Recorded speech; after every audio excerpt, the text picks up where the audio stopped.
Well, I'm glad to be here today. I'm Jesse Swaggerty. There's some of my cards. I'm glad to be here to help you with your Medicare options today. What do you know about Medicare? A lot of people tell me that they know very little about Medicare or that they know some about Medicare. For today, let's pretend you know nothing about Medicare and that I'm here to inform you. How does a fairy tale start out? How does a fishing story start out?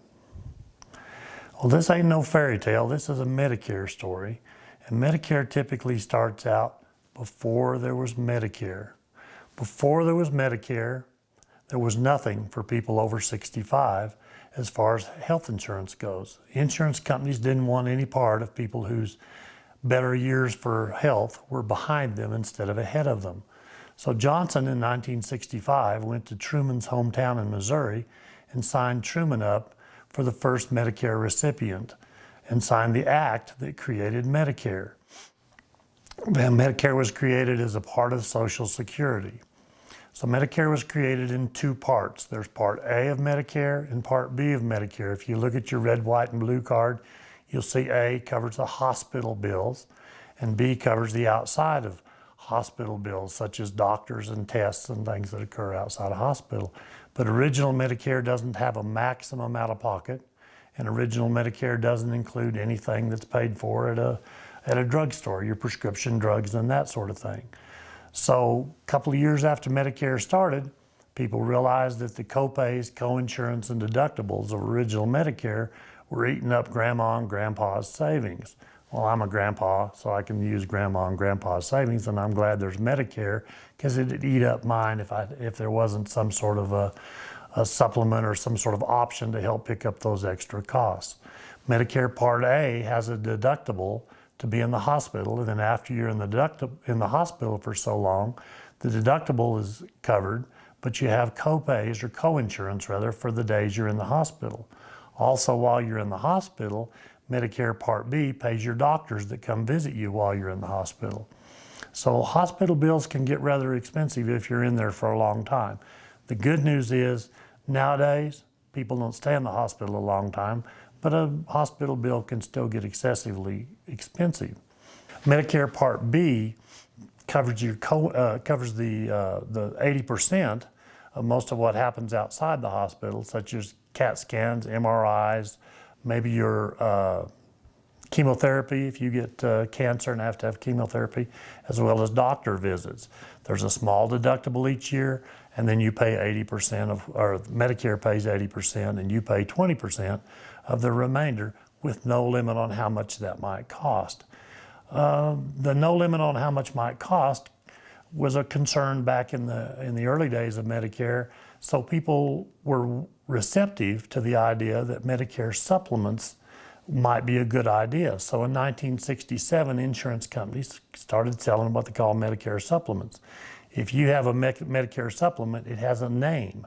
The name is with a letter, A, F, N, G. Those kinds of letters indicate you have a supplement. Supplements are something people buy and they pay monthly premium for so that the supplement will pay all or most of what Medicare doesn't pay. So long as Medicare pays, the supplement will pick up most of or all of the rest depending on the package of supplement that you have. With a supplement, there's no limit on what doctors you can see.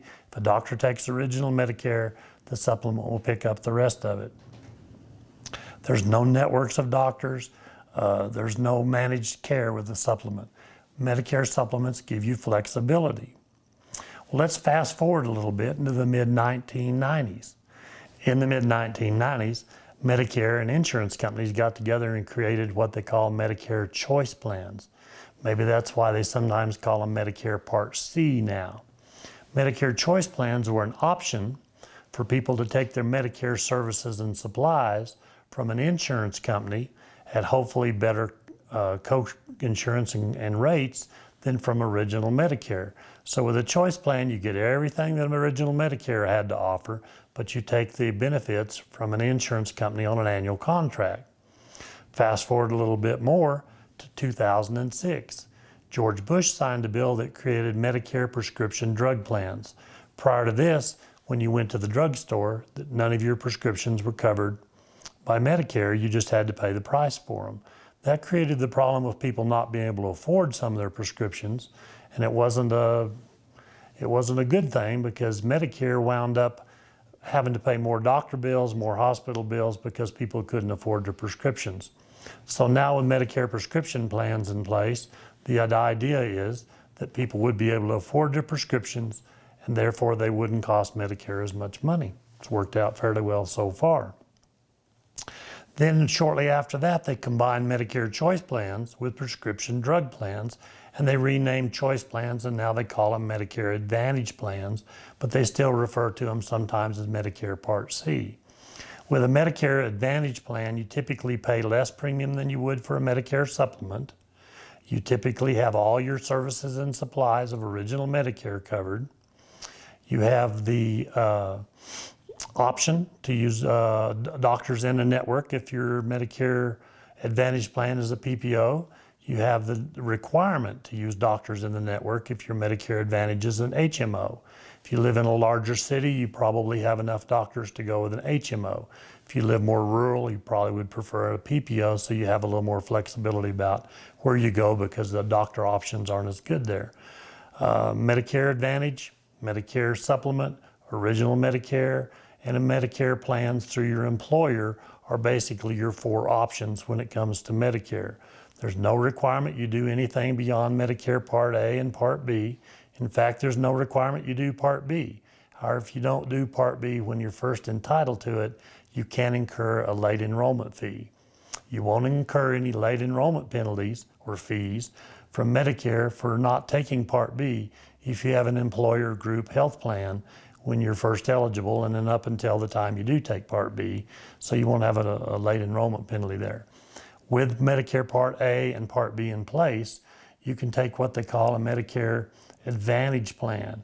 Medicare Advantage plans may not cost you anything or very much. There are some plans that have small deductibles, some plans that don't have, small premium, and there's other plans that have no premium.